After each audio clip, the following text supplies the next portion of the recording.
Divers and Soletaken are something introduced very early on in the Malazan series, but I always found them very confusing with what they are and how to differentiate them from each other. In this video, we'll explain what they are and share some lesser known facts about them. So let's begin. The first and most important thing to get out of the way is both Divers and Soletaken are essentially shapeshifters. What is a shapeshifter? Oxford Languages Dictionary provides a great definition, being a person or being with the ability to change their physical form at will. And Amanda Rake is a prime example of a shapeshifter, as he has the ability to change into a dragon. I would like to take a quick second of your time to ask a favor. If you are enjoying the content, please like, subscribe, and leave some feedback on some ways I can make better content. This will all be very appreciated and will help me grow the channel, so thank you. Okay, with that out of the way, how does one become a shapeshifter? Both orders of shapeshifters require a magical ritual, usually with the creature's blood you are trying to veer into, involved in some way. But some people are just born with it, and it doesn't seem like there is any other explanation than that. Being bitten by a shapeshifter is something that is very deadly. If you are bitten, you are exposed to the shapeshifter's sickness. This sickness is very similar to rabies, a viral disease that is also spread by a bite. Both have some similar symptoms of hallucinations and finally death if not treated.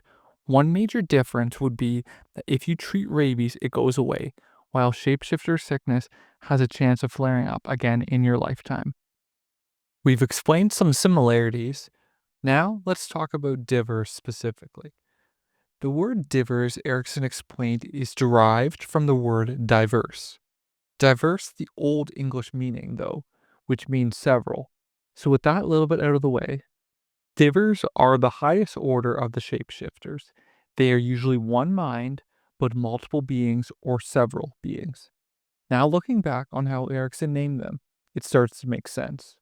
A couple examples of them are Mogra, who took the form of a bunch of spiders, and Grillin, who took the form of a swarm of rats. So, those two are the norm for divers. The one being that I know of that doesn't fit into the norm is Dejim Nebrahl. Dejim did not have one mind, like the two aforementioned divers. He took the form of a pack of reptilian panthers. Erickson described him in Bone Hunters as Dejim Nebrahl's 7 souls became distinct from one another. Divers, yet far more so. Not 7 who are one, although that could be true, but 7 separate in identity, independent yet together. Bone Hunters Prologue. Reading this text can make it confusing for us, especially with everything we have just learned. Mainly the text saying 7 separate in identity, independent yet together. What we can take from this, and knowing how Erickson writes, is that this is an example of him not liking to color within the lines and creating a world with softer rules. This is definitely not an error.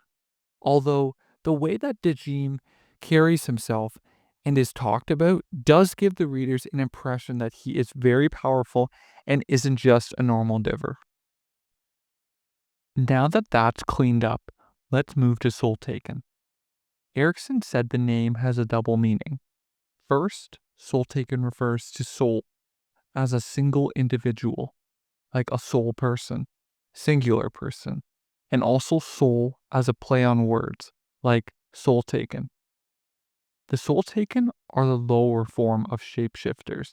They can switch between a single humanoid form or a single other form.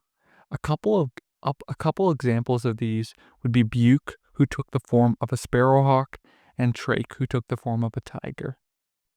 Remember how we talked about Erickson doesn't like to color within lines? Well, here he goes again, with Soletaken Elant. A Soletaken Elant is a shapeshifter that can assume the form of a dragon/Elant. They gain this power by drinking the blood of an Elant. This power of veering into Elant is passed down via the father or the mother to their child. They would not inherit the parent's power though, and their power would be diluted, being less powerful. Soul-taken Elans follow some rules of the Divers in Soul-taken, but then don't follow other ones. One difference would be that when someone veers into an Elant, they gain the memories of that specific Elant they are veering into.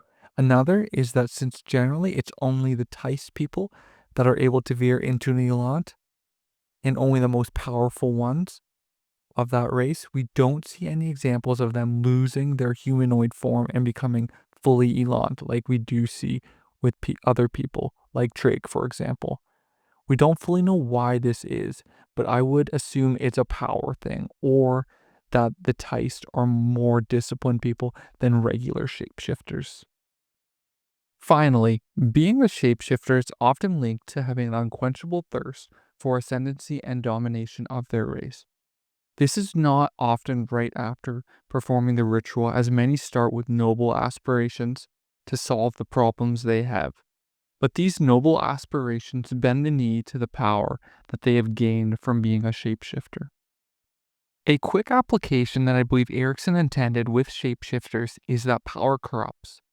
We can definitely see that in how Erickson stated that the name for the Soletaken was a play on words with the soul.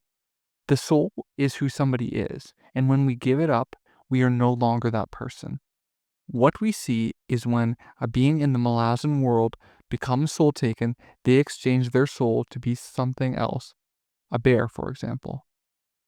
They most likely don't know the cost they are paying until it's too late, but slowly they lose contact with the person who became a soul-taken all those years ago and morph into something completely different. That's why only the most powerful in the Malazan world are able to still be themselves, as well as being able to veer into something else. But returning to the application, the shapeshifters serve as a warning to us not to pursue power, as it will never fulfill our desires. We often fantasize about what we would do with the power others possess. We imagine ourselves making the right decisions, being generous and kind to those beneath us. However, I believe in reality we would be no better or different than those in power. We would be like the countless soul-taken endeavors who pursued the path of hands in dead house gates, hoping to become ascendants, but ultimately being misled and slaughtered.